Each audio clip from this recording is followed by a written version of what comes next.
So we're back looking at the XH Pano. Just tidying things up on it as we go, kind of thing.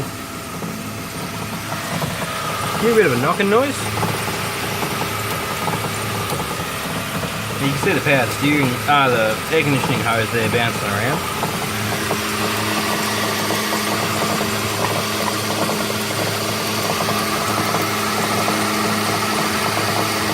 Can you see that? That's actually loose.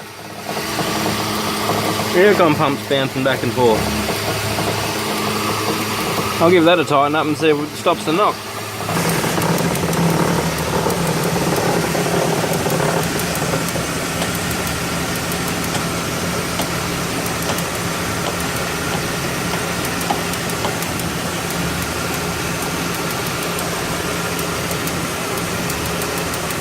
Just like that, rattle going.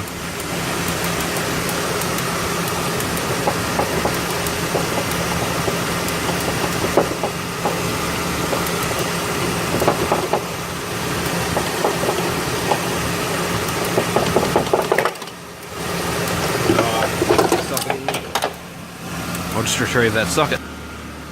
While I got the airbox out of the way, let's give the filter a blow out. Put the box assembly all back in there. It's one less noise the old girl's got. Getting better and better every time we touch her. Thanks for watching, guys. I'll keep you updated on how we go with this old beast. And all the work we do to it. Thanks heaps for watching.